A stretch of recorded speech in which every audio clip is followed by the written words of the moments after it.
Subscribe to our channel and press the bell icon to get the latest notifications. Hello friends, welcome to our channel. In a series of question of the day, I Mayank welcome you to another important topic which is very much relatable to all of us. Now you must be thinking, what is the topic which we are going to discuss today that is so much related to all of us? Well, the topic seems to be related to us in a manner that we all wish to do a government job for one reason or the other. However, we can't deny the fact that there is quite a dearth of government jobs in our country, and the reason why we are all preparing so hard for competitive exams is because jobs are less and the applicants are way more than them. And if we talk about the private sector, there's a completely different story with its own pros and cons. So you must have gauged the idea of what we are going to discuss in this video. Yes, the video is about unemployment. So as we always do, let's start with the question of the day. The question of the day is, which is true about unemployment in India? So what according to your knowledge is true about unemployment in India? First, the problem is based on two premises. One, job quantity, and second is job quality. Now, what do I mean by this? I simply mean the job quantity is the number of jobs being created, while job quality means the type of job, how good the job is, how well paying the job is. So all these factors come under job quality. It is not just important that we get a job, it is also important that we get a job which adds value to our profile. Second point, India's unemployment rate rose to a 45-year high during 2017-18. Third, India's unemployment rate rose to 6.1% in 2018, 17-18 from 2.2% in 2011-12. Fourth, unemployment is a situation where an individual does not get a job. So out of these four, you have to decide which of the following is true about unemployment.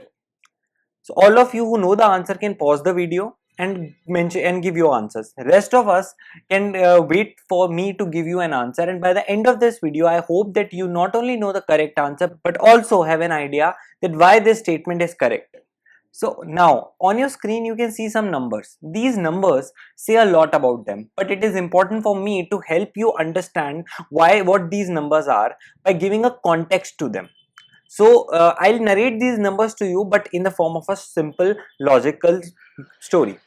First is 6.1% unemployment rate. It basically means that in the recent tenure of the NDA government, the unemployment rate rose to 6.1%. Also, a similar fact which substantiates this statement is 7.8% joblessness rate is there in our country. Next is 1.5 million people lost jobs. Now, why these people lost jobs? What happened that these 1.5 million lost jobs? This answer I'll give you in next few minutes.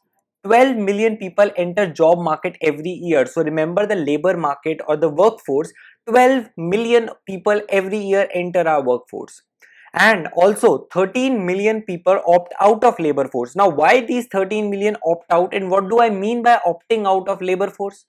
I'll explain you in next few minutes. Last is 11 million jobs shrunk. Basically, it means that due to the way different factors like especially dependence on capital, the number of jobs in Indian market shrunk. And how much jobs shrunk? 11 million jobs shrunk. So now let's move forward. Relation to GST and demonetization. Remember that in the previous slide, I told you that a large proportion of people lost jobs and 13 million people moved out of labor market, and I told you the reason. I'll be telling you. So here is the reason. GST and demonetization, these two factors were the main reasons due to which a lot of people actually moved out of workforce. Now before proceeding, I want to clarify that our intention is not to actually pinpoint and criticize a government's action, but to analyze it. And by analyzing it, I simply mean that GST and demonetization were the two steps which this government took, which actually took a crunch on our economy. Keeping other factors aside, if we talk about just unemployment, then there was a huge increase in the number of unemployed in our country because of these two. Now, how and why this happened? Firstly, after demonetization, India's labor participation fell to 45%. 2% of working population, which is 13 million, remember the number, moved out of labor market. Now, when I say moved out of labor market, what do I mean? I simply mean that these people who were earlier looking for job decided to opt out from labor market. They decided not to actually work or go out actively looking for jobs. So this population actually moved out of the job market. That is, these people who were earlier looking for jobs decided not to work or not to go for work any further, as their chances of getting a job were further bleak due to this concept, due to this action of demonetization. Also, firstly, I told you that people stopped looking for jobs. Secondly, GST led to closing of many businesses due to complex taxation system. Now, GST system was something which actually was a ubiquitous idea, and most of us were not able to understand it at the first time. So this led to closing of many businesses. So remember, in due to demonetization, people stopped looking for jobs, and due to GST, the companies or many startups actually closed down.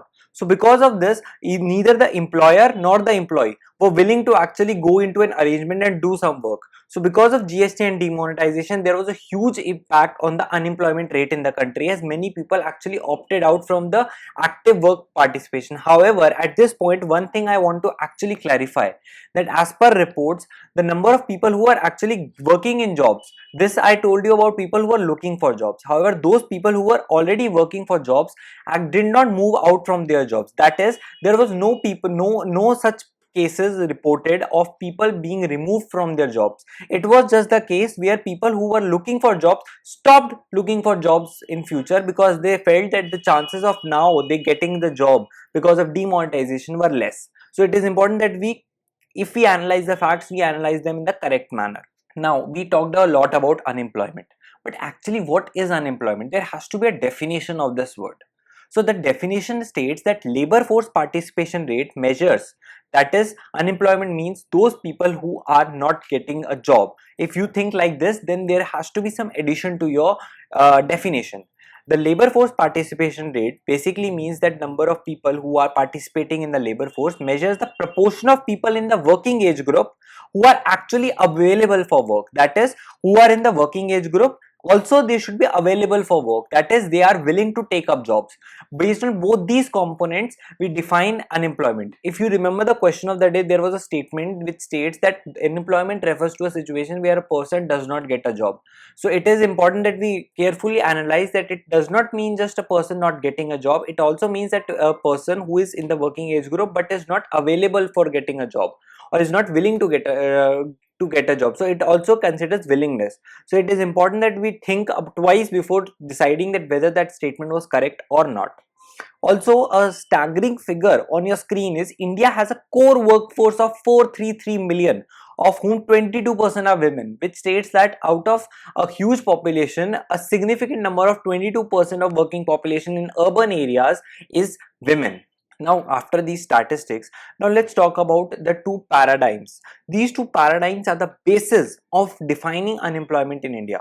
So why I'm saying these two are paradigms is the simple reason that unemployment is based on two factors. One, job quantity, that is number of jobs available in the market. Second, job quality, which means that what kind of job is there. Is the job good enough, or is the job actually enough to match to your qualification? Now, you must have heard about cases of people and read about them in newspaper where a person of certain qualification, be it an engineer or something, is working in a job profile which is not suitable to his curriculum, for the simple reason that jobs are less available. If you go out and talk to someone who is not doing a job which is related to his education field, then he'll simply say that it is because he is not able to get a job which suits his profile. So it is important that we understand that in our country, the problem of unemployment is not about creating jobs, it is also about getting the right kind of people for the right kind of job. So now let's move on to first topic, which is quantity of jobs. So there were some steps which I have listed down to improve the number of jobs. Now this is what government has done. So first of these three is skill employment. Now what do I mean by skill employment? Basically, there are many schemes related to developing skills in the people, empowering them to take up their own startups. There are certain schemes related to creating employment which I'll be discussing in few minutes. Second is promotion for MSME. Now MSME is micro, small, medium enterprises. So there has to be a promotion for MSME. Now what do I mean by this statement of promotion for MSME?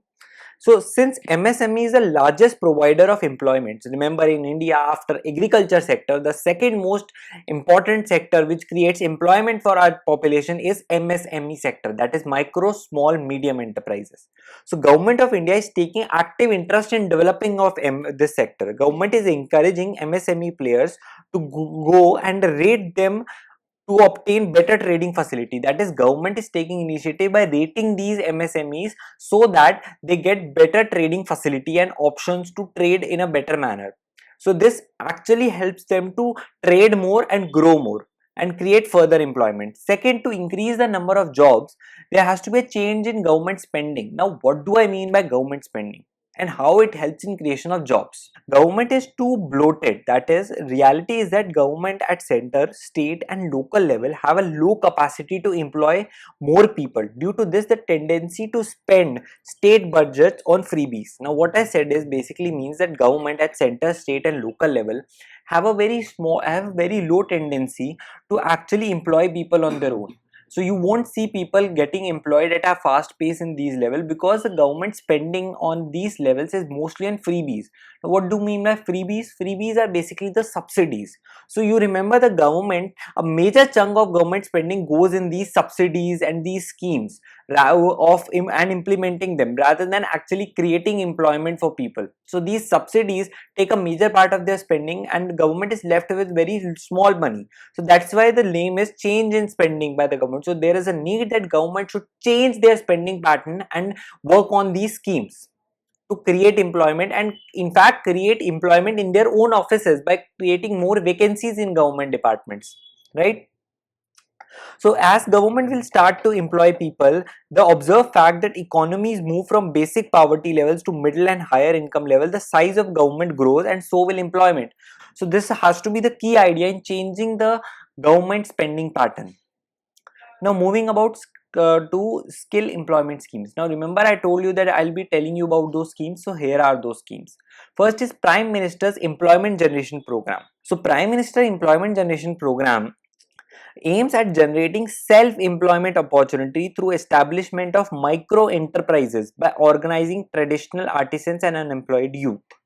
So what this means is basically that scheme of creating employment opportunity through micro enterprises and promoting artisans and skills which help people to get employment. So it works in creation of employment by promoting skills. So the scheme implemented by Khadi and Village Industry Commission at national level, and the government subsidy, that is the money these people would be provided under the scheme, would be through banks chosen by the government. Second is Swarna Jayanti Gram Swarozgar Yojana. It basically means that bring the assisted poor families above poverty line by providing them income generating assets through mix of bank credit and government subsidy. So basically it tries to provide assets to the people through which cash could be generated and their livelihood could be sustained. Third is Mahatma Gandhi National Rural Employment Guarantee Act, which is Manrega. So in Manrega, the act seems to enhance the livelihood security in rural areas by providing at least 100 days of guaranteed wage employment to people. It ensures that people have at least 100 days of guaranteed employment so that they have enough money to sustain themselves. Next is Hunar Se Rozgar Tak. So what this name itself says that the target of this scheme is basically the youth of weaker section of societies who are interested in joining the hospitality industry and are in need to acquire skills which facilitate employment. Last is Swarna Jayanti Shahri Rozgar Yojana. So this scheme basically addresses the urban poverty and aims to provide alleviation from this through gainful employment to urban unemployed or underemployed people, supporting skill development and training to enable urban poor to have access to opportunities. So it basically works in urban areas and instills skills in those people to get a better employment. So these are the schemes. Now we all discussed about creation of jobs. It is important that we look at the other aspect of so as you can see on your screen, there's a quote by Rituparna Chakrabarti, Executive Vice President at human resource firm Team Lease Services. She clearly states that our problem is employed poverty. For the longest time, we have pursued employment as a goal and landed with low paying job. We must acknowledge that India's real problem is wages and not jobs. to explain this problem, I want most of the viewers of this video who are working somewhere to rethink about their situation. I'm sure that most of us who are working in some place are willing to work in a government organization, or if they are working in a government organization, wish to work in a better government organization for the simple reason that they feel that the pay scale and the perks provided there would be much better than what they have now. So the cause of the problem is not because of your job or you are not employed, but because you feel that a different job would be a better option and you would be earning more there. So that is what we are talking about. It is equally important not to get a job, but also to get a job which is worthy of your efforts, which is good enough to actually substantiate your family, which pays you well enough to actually meet your survival needs. So this is how what I mean by steps to improve quality of job as well. First is labor reforms. Now what do I mean by labor reforms?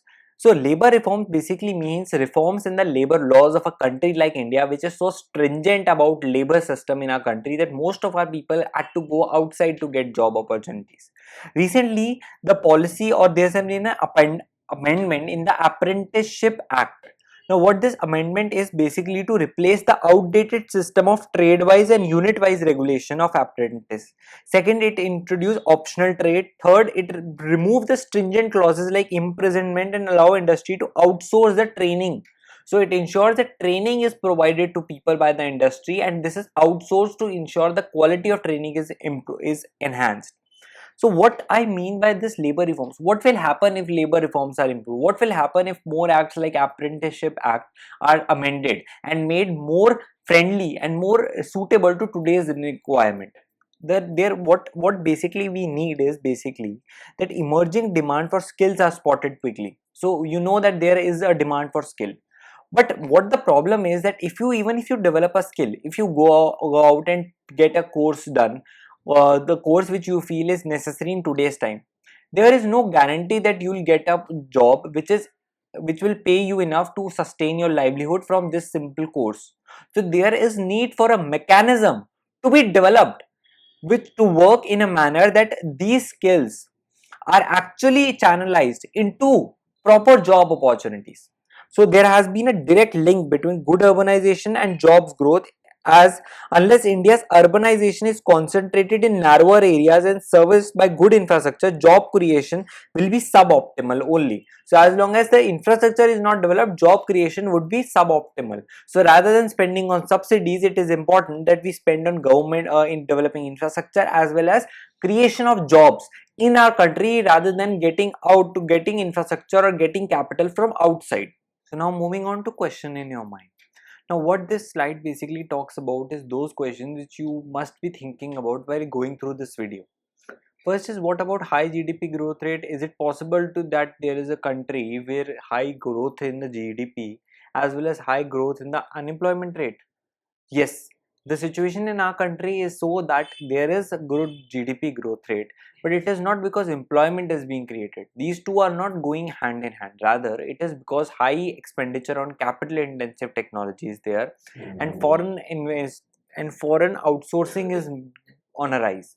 Because of this high expenditure on capital intensive goods, the demand for labor goods or labor is going down, and that's why employment is going down. Second is, demonetization and GST are the cause of high unemployment in India. No, these two play a crucial role. However, just putting these two as the main causes of unemployment, it is not the correct way, because before these two measures, unemployment was still there in India. Before the tenure of in the time of previous government, also unemployment was a major issue. So unemployment has always been a major issue. It is not the first time that this issue has been raised. So it is not right to put all the blame on these two. This government has worked a lot. However, considering the data we are talking about, post demonetization and GST, there was a time when economy was going very low, or the value of our economy was on a decline. Next is, EPF data shows increase in employment, but NSSO report shows high unemployment. So if these two reports show different data, why? Because of firstly the method of sampling, that is the data which these two reports consider is quite different. Their sample size is different. NSSO talks about the unemployment, while EPF considers those people who are in the formal sector. So if EPF shows high increase or there shows shows increase in employment, it does not mean that more and people are getting jobs. It simply means that more and more people are in the formal sector. So there is quite a huge possibility that those people who were working in the informal sector were now shifted towards the formal sector. So it is important that we realize the fact that no new people are getting jobs. The people who were earlier in the informal sector were simply shifted to the formal sector and hence were recorded in the EPF data, and that's why the increase is there. So it does not mean that unemployment has reduced. Now coming back to the question of the day, I believe that as you can see on your screen, first, second and third is correct. However, fourth, unemployment is a situation where an individual does not get a job is a basic layman definition and is not completely correct. It therefore means that a person who is not getting a job despite being willing to do a job. So it is important that we mention that fact to complete the statement. So hence first, second and third is correct. For such enriching videos, don't forget to subscribe to our channel. Thank you.